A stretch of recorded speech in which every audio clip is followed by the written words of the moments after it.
Baik, Assalamualaikum warahmatullahi wabarakatuh. Nama saya Muhammad Rabi Irwansyah dari kelompok 2 yang akan mempresentasikan makalah yang berjudul Sekte Murji'ah, Sejarah dan Pemikirannya.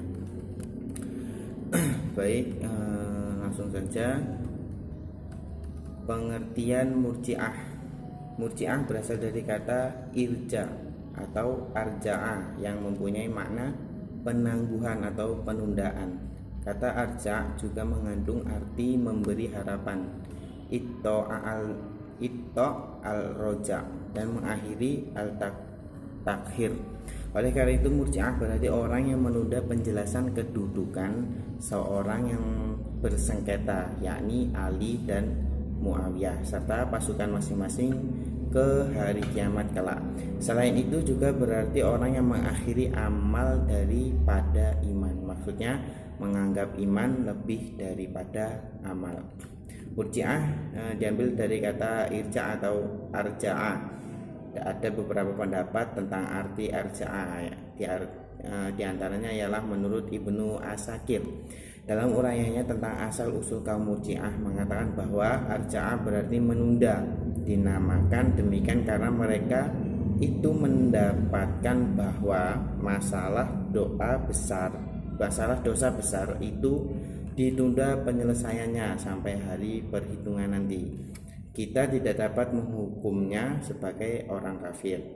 Yang kedua, Ahmad Amin dalam kitabnya Fajar al-Islam mengatakan bahwa arja'ah juga mengandung arti membuat sesuatu, mengambil tempat-tempat di belakang dalam arti memandang sesuatu kurang penting. Dinamakan sesuatu kurang penting sebab yang penting adalah imannya. Amal adalah nomor 2 setelah iman. Yang ketiga yaitu menurut Ahmad Amin mengatakan bahwa arja'ah juga mengandung arti memberi pengharapan. Dinamakan demikian karena diantara kaum Murji'ah ada yang berpendapat bahwa orang Islam melakukan dosa besar itu tidak berubah menjadi kafir. Terus yang keempat, Al-Zari menyebutkan perihal kata-kata roja yang mempunyai arti takut, yaitu apabila lafaz raja bersama dengan huruf nafi. Dari pengertian di atas dapat disimpulkan bahwa pemikiran kalam Murji'ah merupakan suatu aliran yang berpendapat bahwa orang yang melakukan dosa besar tidaklah menjadi kafir, akan tetapi tidak mukmin dan urusan dosa besar yang telah dilakukan ditunda penyelesaiannya sampai hari kiamat. Baik, untuk pemateri kedua yaitu Mas Nur Muhammad, dipersilahkan. Di sini saya akan melanjutkan materi berikutnya, yaitu B. Kemunculan aliran Murji'ah. Ada beberapa teori yang berkembang mengenai asal-usul kemunculan Murji'ah. Teori pertama mengatakan bahwa gagasan irja dan arja dikembangkan oleh sebagian sahabat dengan tujuan menjamin persatuan dan kesatuan umat Islam ketika terjadi pertikaian politik.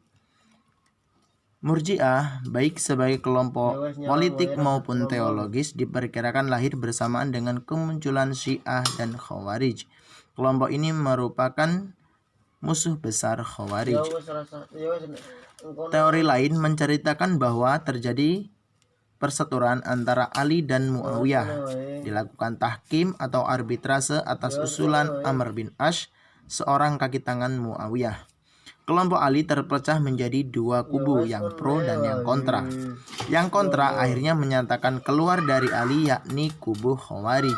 Mereka memandang bahwa tahkim bertentangan dengan Al-Quran, dalam pengertian tidak bertahkim berdasarkan hukum Allah. Oleh karena itu, mereka berpendapat bahwa melakukan tahkim itu dosa besar dan pelakunya dapat dihukumi kafir, sama seperti pembuat dosa besar lainnya seperti zina, membunuh tanpa alasan yang benar. Pendapat ini ditentang oleh sekelompok sahabat yang kemudian disebut Murji'ah. Murji'ah mengatakan bahwa pembuat dosa besar tetap mukmin, tidak kafir, sementara dosanya diserahkan kepada Allah, apakah dia akan mengampuninya atau tidak. Selanjutnya C. Doktrin-doktrin Murji'ah. Ajaran Murji'ah pada dasarnya bersumber pada gagasan atau doktrin irja atau arja yang diaplikasikan dalam banyak persoalan, baik persoalan politik maupun teologis.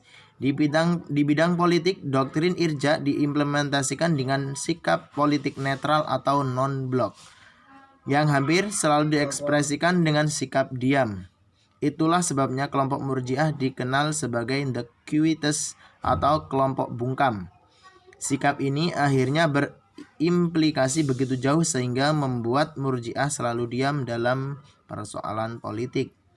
Dan di sini ada beberapa doktrin-doktrin Murji'ah. Di sini disebutkan ada 4. Yang pertama, menunda hukuman atas Ali, Muawiyah, Amr bin As, dan Abu Musa al-Asy'ari yang terlibat tahkim dan menyerahkannya kepada Allah di hari kiamat kelak. Yang kedua, menyerahkan keputusan kepada Allah atas muslim yang berdosa. D. Sekat-sekat Murji'ah. Secara garis besar diklarifikasikan menjadi 2 sekat, yakni sekat yang moderat dan sekat yang sangat ekstrim.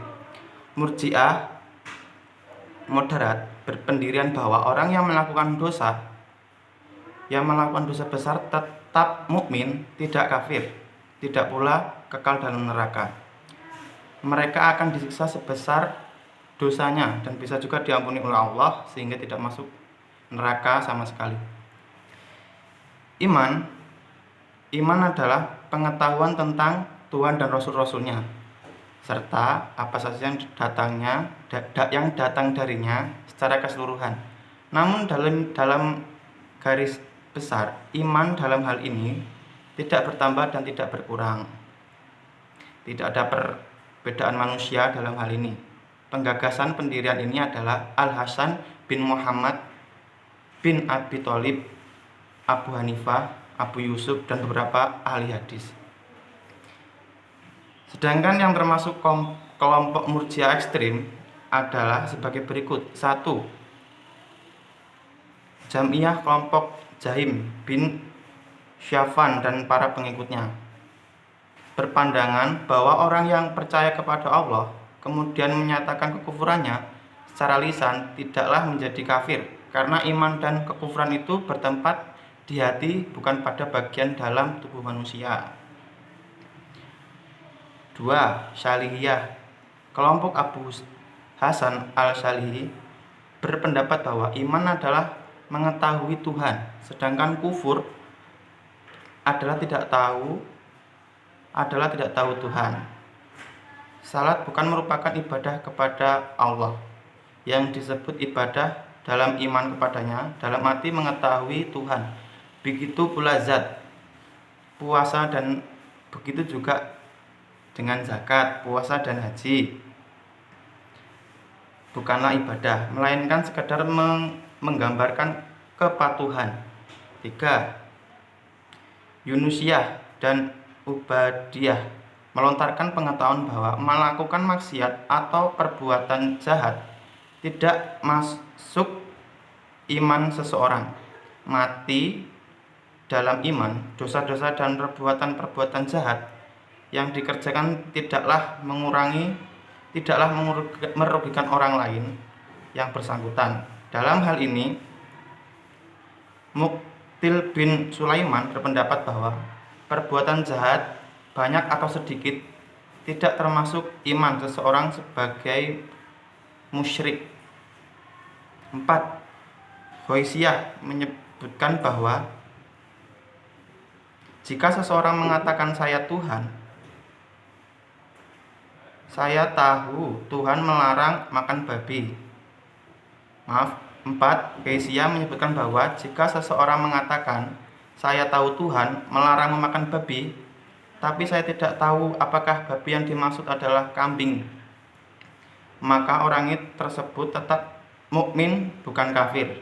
Begitu pula yang mengatakan saya tahu Tuhan mewajibkan naik haji ke Ka'bah, tapi saya tidak tahu apakah Ka'bah di India atau di tempat lain. Tokoh-tokoh dalam aliran Murji'ah. Al-Baghdadi membagi aliran Murji'ah kepada 3 golongan besar, yaitu yang pertama Murji'ah dalam pengaruh paham Qadariyah dengan pendukung-pendukungnya.